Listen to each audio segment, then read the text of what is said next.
we are here in Blackpool. I say we, but Harry, come on. I don't want to. No, come on, a bet's a bet. He said he's going to do it. He needs to do it. Very nice, very nice. As we said, we are here in Blackpool, ready for the World Matchplay, and here is a preview. So the guys at Red Dragon Darts have been extremely busy. They've got their new range of products endorsed by the current world champion Luke Coolhand Humphries. They've got the World Champion Tour Polo. They've also got the new Optimus set. New Coolhand Dartboard Surround.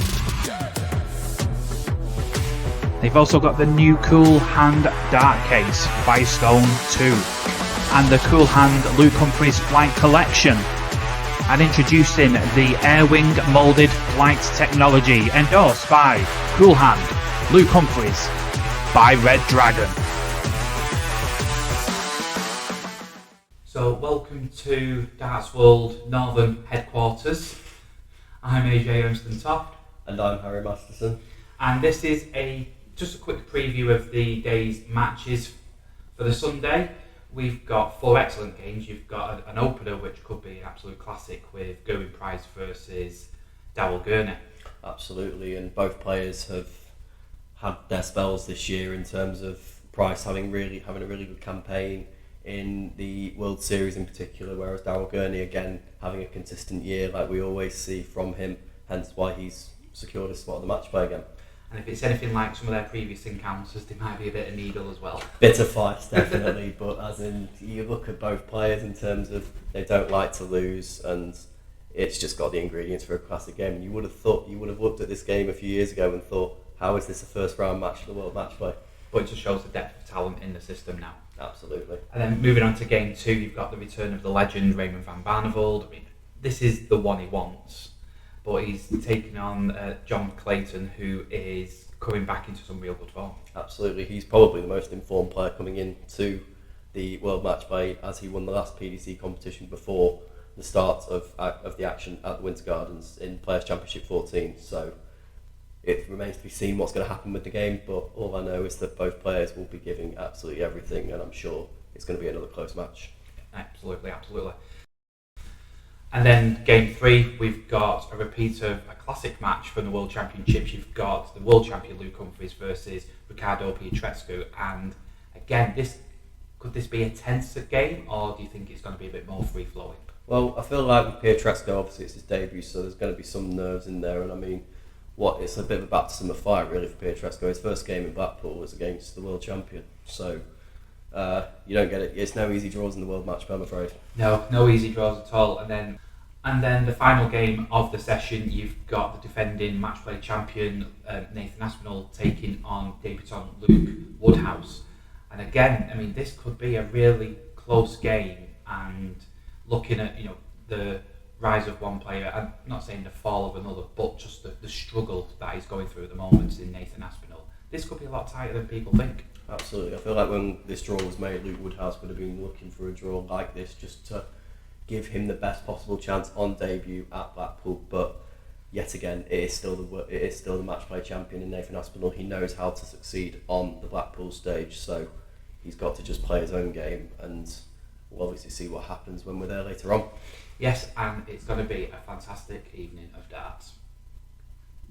Okay, so yeah, perfect. Stop that one.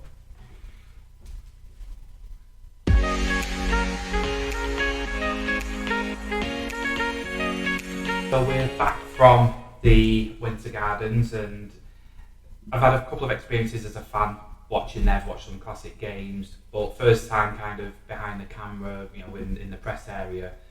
But some of them games, it just brings out the fan in you. Absolutely, and you look at there was some fantastic quality on show once again tonight, and we obviously saw the world champion get off to a winning start, as well as a former runner-up in Gerwyn Price and last year's runner-up in Johnny Clayton also starting off with a win. Yes, and let's go to that first game between Gerwyn Price and Darrell Gurney, and you can see, it was a free-flowing game by all all intents and purposes. I thought there was going to be that needle, as we said earlier in the show, but I think there might have been glimpses of it, especially going into that second break where Gerwin Price did his Gerwin celebrations, and you saw the kind of sarcastic smile, as it were, by Darryl Gurney. But I thought, right, potential flare up here. It's like red alert. But thankfully, nothing. There was nothing untoward, and I think these two have now buried whatever issues they may have had. But it's all in the competition, isn't it? Really, the competitors, and they want to beat the other player, not just as in beating that player, but getting through to the next round. But I think now both are a bit more business minded rather than taking it down that personal path. Yeah, definitely. And you look at, I feel like they're both similar in terms of how they conduct themselves on the stage. They will react if something does go their way, and there were moments in the match where you're thinking that Price is going to start reacting because of Gurney hitting a big shot to leave a double or a single to double combination. So the need for Price to take out the combination or a single to double combination was there. So obviously you're looking at that thinking obviously the reaction is sort of justified in relation to what he's doing on the stage, but no, there was no needle between the two players, and it was a bit of a business-like performance from Price tonight. Yeah, and Darryl had many chances of taking some big checkouts out, but it was just seemed to be that one dart behind, and Gerwin had a nice victory. It was a good way just to start the competition for him and to start the competition in whole. Really, it was high quality throughout the game by both players, and it was a tremendous game to watch. Definitely, both scoring, both in terms of their scoring power in the match was fantastic. In terms of, I think it was 5 180s for Gerwin Price, 4 180s for Darryl Gurney. So they're both hitting the maximums, and it was a perfect opening match of the whole tournament, I should say. And you look at the doubling rates of the players, and you can see where the match was won and lost. Yeah, and if we look at the stats here, you've got you can see the 180s, 5 and 4, and a lot of 140s. I mean, over 30 140s, and again, the checkouts. That's where it was clinical by Gerwin Price, which is what we're expecting most of the time. Exactly, and you look at the 130 checkout that he hit. That was in the opening session of the contest, and you look at it, the doubles as well. Price actually only had one more dart at double in comparison to Gurney, but 10 out of 17 in comparison to 4 out of 16 is, in my opinion, where the game was won and lost. Yeah, excellent. Yeah, so that is game one of the first session.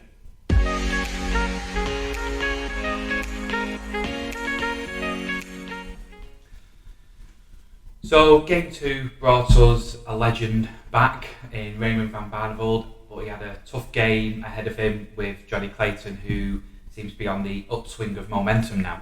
As we mentioned before the game, Johnny Clayton was coming into this whole tournament, I should say, in the best form in terms of winning the last competition before the match play, and he again continued that form in Blackpool with, I wouldn't say it was a convincing win, but it was he got the job done.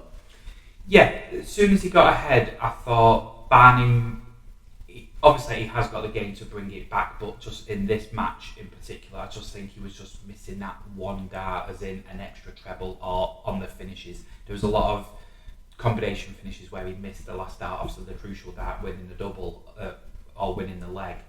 But I just felt once Johnny Clayton got ahead, it didn't have to steamroller him. He just did enough to win his own legs and then just pinch the odd couple of legs on the Barney throw. Yeah, the thing is, I think Clayton hit a ton plus checkout in the very first leg of the game. I think at the end of the first session it was just one leg between him, and then I think in the second session that was where the damage was done in my eyes. Like the going into the second session, he was either 6-4 or 7-3 up, so he's got a 3-leg or 2-leg buffer going into the final session, and he knows that Barney's always up against it, and he's having to probably win 3 or 4 legs on the spin to get himself back into the contest, and Clayton was just not going to let him do that. Yeah, and in his post-match interview, I mean, Johnny Clayton, openly admitted he wasn't really ready for this event, which surprised me. And we can take a clip from his interview from last night. Oh, one game at a time, obviously. Listen, it's always in the back of my head that, we can do one more step to win that trophy. But obviously, it's game by game, and I try my best. And that's it, really. Yeah, so from there, I mean, obviously the loss of his dad, which he's said it has really affected him, but without his support from his family and his friends and getting him back into the love of the game, as it were, it might have been a completely different story. But I think Johnny now getting them reps in is something that we've said a lot. Where the more you play, I think the more he played, the more he enjoyed it. The more he enjoyed it, the more he wants to play. That'll just carry on and carry on. And I think now he's in that frame of mind that he goes, I can do this. I'm enjoying it, and just see where it takes him. Definitely, and I feel that with what happened last year, it was a remarkable achievement that he did reach the final with everything that was going on behind the scenes. And I think this year he may be thinking, do I want to go that one step further? He's obviously going to have either Dimitri Vandenberg or Martin Schindler in the next round, and that's not going to be an easy game either, just like the Barney game in the first round. But obviously Clayton, as he said in the interview yesterday, he'll take it game by game, see how he goes, and if he can, and obviously we know the form is on his side, so if he can produce what he's been producing in other tournaments, then he's got every chance in the world of reaching the quarters or maybe even semi or final. Yeah, and if we can have a look at what he produced there, you can see he had the 106 checkout, which was in the first session again. Yep. And you look at the 180s, 7/4, the 140s. There wasn't many 140s, but Barney is one of them amazing 140 hitters. His throw, as I've called it many times, like caramel, and it was really nice to watch that throw again. It's just in full flow. I don't think there's a better player to watch in terms of just like how to throw a dart, in my personal opinion. It might not be to everyone's cup of tea, but for me, it's just watching it. It's just so smooth. It's it's like the Steve Beaton throw, etc. But as we said, looking at the stats, 10-7 in the result. As we said, he just did enough to get the wins without putting his foot down or anything like that. It was just a nice performance. It was the Johnny Clayton of old, if Yeah. you could say that, in terms of 100 plus average. Again, he's hitting 7 180s. That scoring power was back for him, and doubling as well, 40%. Like in my eyes, I think the doubling percentage, 40% and above, is a percent that a dart player can walk away with and be happy. And obviously, it's something that he can definitely build on going into the remainder of the match play. Yeah, and there was plenty of points to the camera. As we said, it's the ferret of old. Exactly, that's his signature. And and that's what you want to see. You want to see the ferret acting like he usually is. And obviously, with that performance now, he can just go back, rest up, and come back on whether it's Tuesday or Wednesday that he plays his next game, and just take it from there. Exactly. So there is game 2, and then we move on to game 3.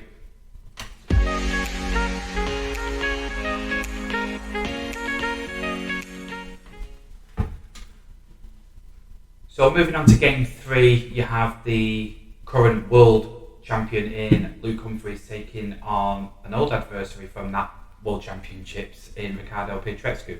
Maybe it's a sign for Luke Humphries that because he beat Pietreczku in his World Championship run, does he potentially go on and win the match play whilst beating Pietreczku in that run as well? It was certainly the world champion laying down a marker, and I'm sure the other players in the field will be looking and thinking, if we're going to win this competition, we're going to have to beat Luke Humphries. Yeah, and it was a fantastic display by Luke Humphries, but you've got to say, I don't think he would have got to that display if he wasn't being pushed so much by Riccardo. Yeah, and you've got to feel for Pietreczku as well at the end of that. He played fantastic. It was 100 average from himself in the game, but unfortunately, when you go into a match with the world champion, you've got to find probably a level that maybe you're not used to finding or have the game of your life. Yeah, exactly. And it was done in quick fashion, and we made light of that in the interview with Luke Humphries after the match. Yes, and obviously Luke Humphries will just be happy that he's got the job done. Obviously he said in the interview as well with your question that he's looking forward to going back and watching England, knowing that he is still in the tournament, he can relax, and then obviously football, he can enjoy the football today, and then it's full focus on the darts for the rest of the week. Yeah, and for you guys, here is a quick snippet of that interview. Thank you. Look, with tonight's performance, obviously you just pushed to a tremendous match against Riccardo. Do you think that's now your line in the sand and a benchmark for the other players in your saying, right, this is what I can do, prove me wrong? Yeah, I think I've put a great benchmark, but if anybody else goes and hits 112 average or goes and hits 92. I don't think that discounts them from winning or being the favourite. It's just one game. If I go out there, on Tuesday and hit a 92 average and win, it's the same feat, isn't it? You win. The most important thing is you win. I know a lot of people are going to be thinking the game between Luke and Michael Van Gerwen, that's going to be the stall, whoever plays the best there. But, if Luke wins or Michael wins with a 92 average, they won't care because all that matters is you're in the next round that allows you to go and play well again. So I'm really, really proud of the way I played, and obviously I've set out a great marker, but that doesn't mean I'm going to win the tournament. I still have to carry on working hard and playing well to go on and lift the title. And just following on from that, obviously, it was a very entertaining game, but it was done in quick fashion, 20 minutes around there. Did you have your mind thinking, I've got to get home and watch the big match tomorrow? Yeah, I did, but I want to go home and watch the big match in good spirits. I didn't want to go home after losing. So that I must admit, that wasn't the back of my mind. I was thinking, I don't want to go home out the World Matchplay watching England in a defeatist mood. So I could go home tomorrow and enjoy myself and watch it, but I'm sure I won't be able to enjoy it because it's going to be a stressful game. It's what England are like, but I hope they can go on and win it. Great game, great performance. Thanks again. Thank you very much. Thank you. Yeah, I mean, as he said there, he wanted to get the win and go home to watch the football. He didn't want to get it done by getting there early by losing. But I can't really see him losing in the way he's throwing at the moment. Yeah, and you look at the draw bracket that Luke Humphries has got, and he won't be thinking about that at all. He'll just be thinking one game at a time, just get the job done like he did last night. And I'm sure that if he plays to a similar standard to what he did yesterday, then it's going to be very tough for not just Peter Tretzko, but any player in the competition to overthrow him in this competition. Yes, as we said earlier, a line in the sand has been definitely drawn by that performance. And looking at the stats there, as you can see, 108.76, which is a phenomenal average. And as I said, Ricardo there with just slightly over 100. I mean, there's nothing to be sniffed at. I mean, that is a phenomenal performance. And you look at the 140s, nothing in it between them. But as you say, Luke Humphries and the 180s, unbelievable. And the checkouts, didn't really need any high checkouts because his scoring power was such that it put him below a ton plus anyway after the 9 darts. He was always getting down to either treble to double combinations or even singles to double combinations or even leaving a double. And you look at the scoring power, we've always known with Luke Humphries that scoring power has always been there, even from his younger days. But it was all about him just polishing up on the doubles, and as we can see with a 10 out of 17, 58.82%, it's very hard to be beating someone finishing like that. Now, when you have your performance card at the end, there's plenty of ticks in that column. Exactly, and that's why your average is at 108, because the scoring was there, the finishing was there. The only thing that wasn't there was a 9-darter. Yeah, pretty much. So there's game 3 of that first evening session, and now we move on to the final game.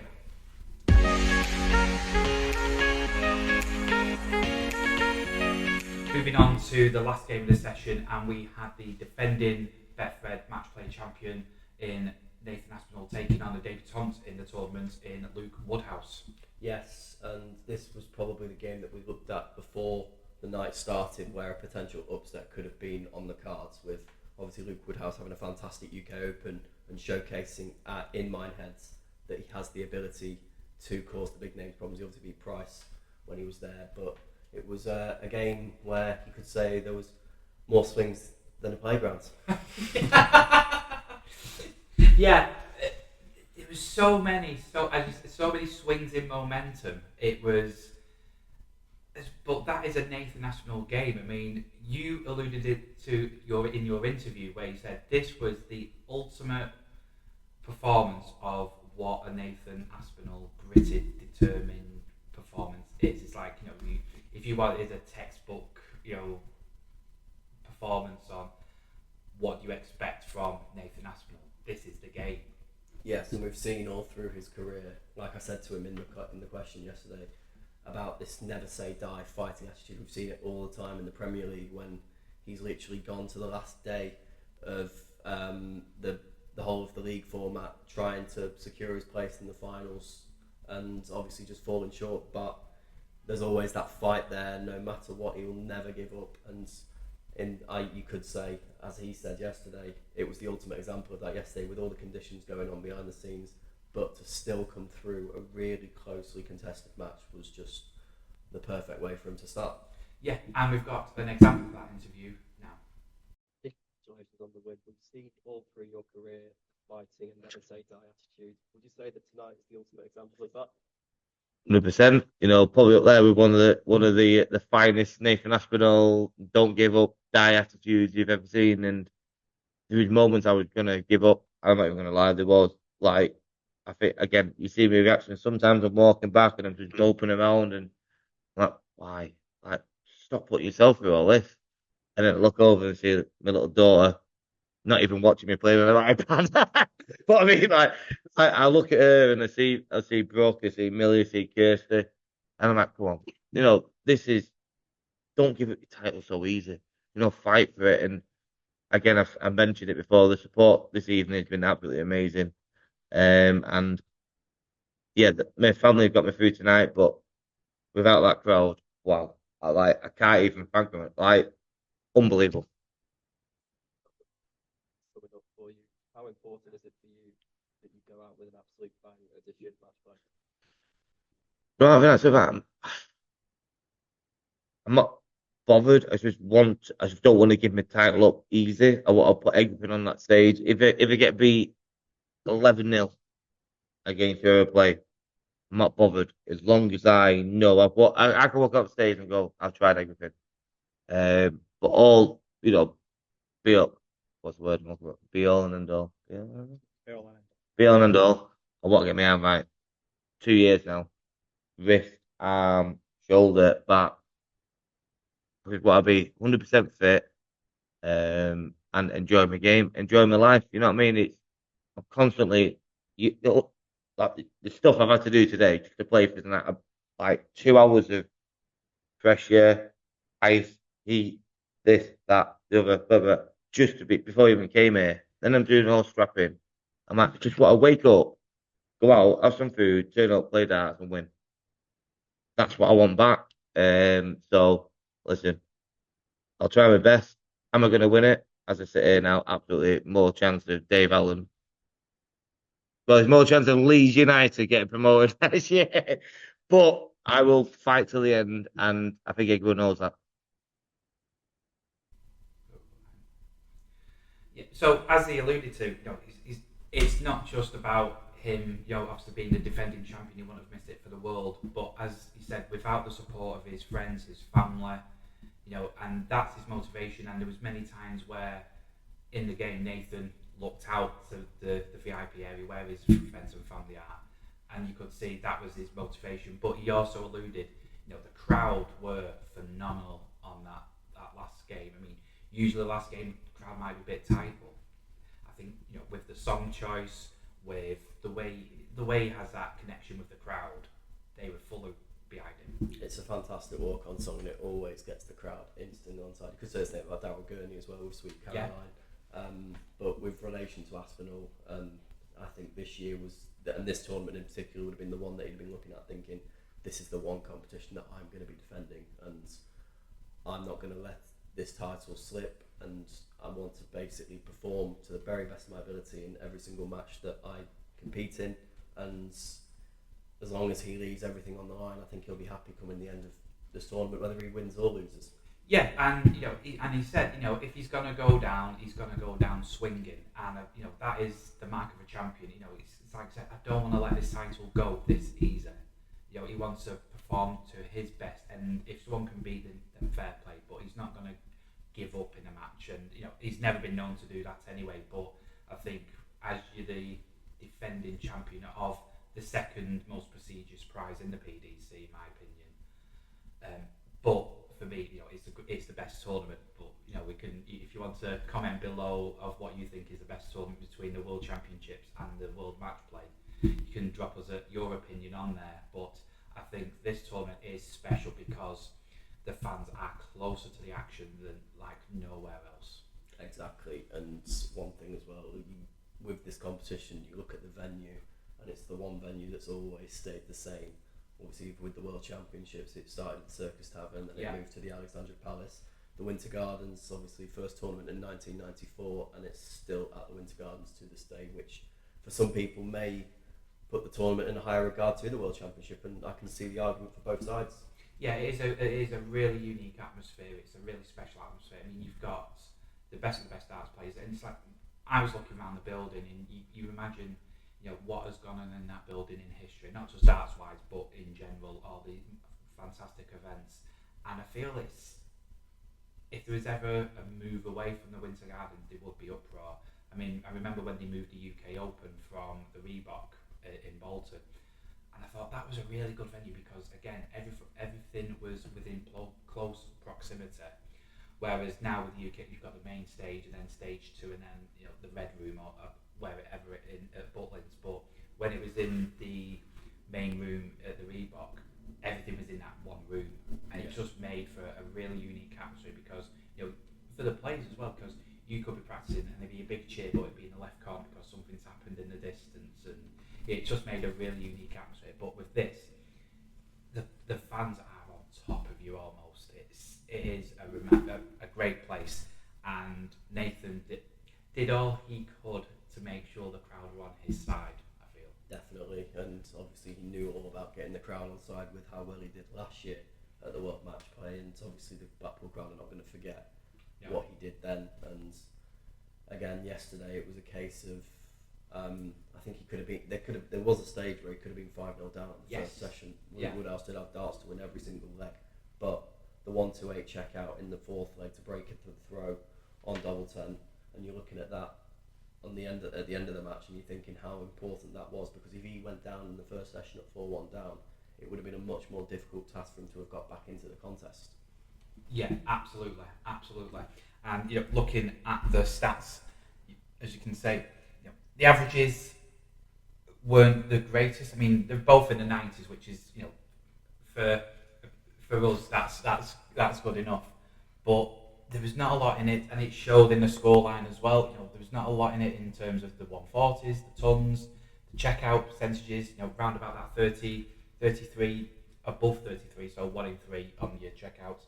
High checkout, not a lot in it again, but yeah, it was just a close game, and in them close games, I think Nathan Aspinall wins more than most because of just his relentlessness and his attitude. Yeah, definitely. Yeah. And as you say, with the averages, there's nothing to split them. And looking at that contest, it was a case, as I said earlier on, there was so many swings in the contest. It went one way, and then the second session, Aspinall fought his way back in, and then you're looking at the end of the second session thinking Aspinall's going to finish this off, but then Luke Woodhouse then finds that. And you know what? Fair play to Luke Woodhouse as well. This was his first appearance at the World Matchplay, and he, like Aspinall, had that fight back attitude, and he wasn't going down without giving it his best shot. No, and I mean in that in the last couple of legs, you could see he might have just been trying that a little bit too hard. I mean, the darts were all around the treble 20. It's not like the 60s, but like in the middle of the big 20 segment, these were all on the top wire. And it was just one of them where it just might have just pushed it that little bit too much, or it was just unlucky darts. It's very unlucky, and on another day they would have gone in. Yeah, it's a case of they were well thrown darts, but sometimes it doesn't go in. And you ask not just Luke Woodhouse, but many dart players, and you just have those days where if it goes in, it goes in. If it doesn't, it doesn't. Yeah. But a really good performance by the defending champion Nathan Aspinall.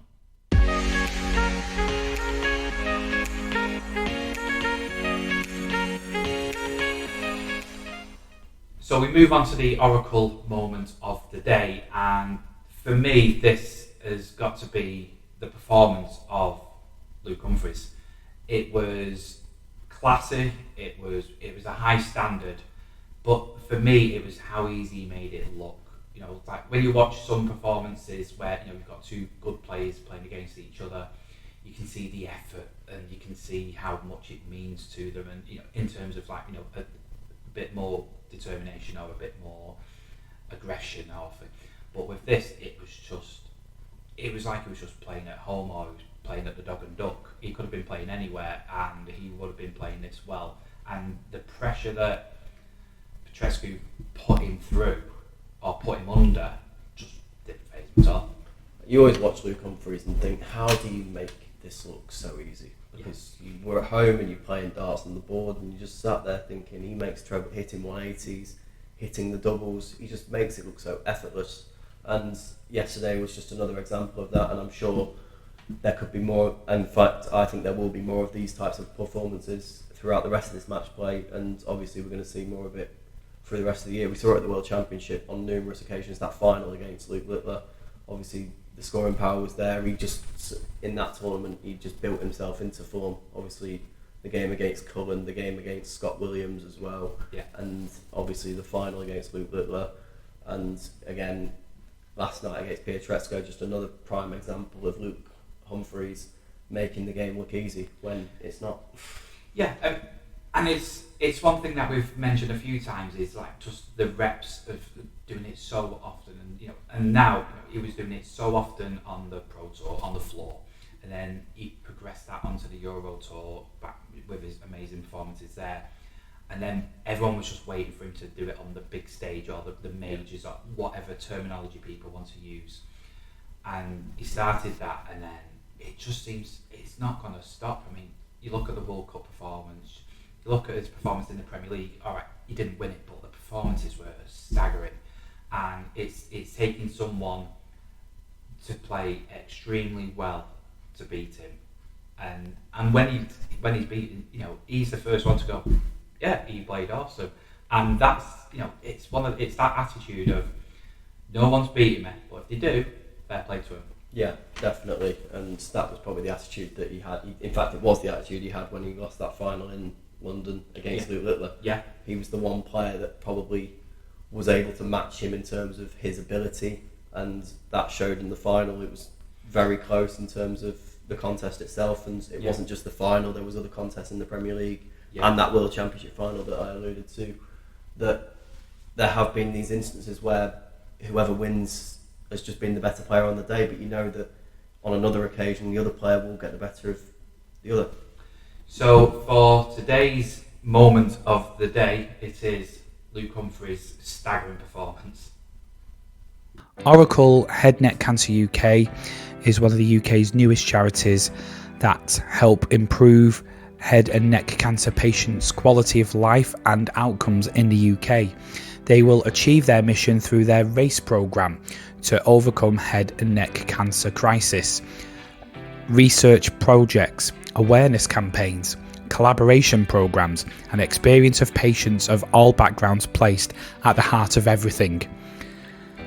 And this year alone, they are awarding 8 scholarships to attend the ESTRO Head and Neck Oncology Conference, launching community and PPI projects to promote early diagnosis, organising the 2024 Oracle Head and Neck Cancer UK Oncology Meeting in York, and that's in September, sponsoring the National Head and Neck Cancer Audit Feasibility Study, alongside with the Barno and other members of the Head and Neck Cancer UK Coalition, and awarding new medical research grants, social detriments of health and lab-based treatment advances. Help us by helping support Oracle by donating on their website, or you can go onto their Instagram page, their Twitter page, Facebook and LinkedIn. For more information, send an email to info@oraclecancertrust.org. Thank you.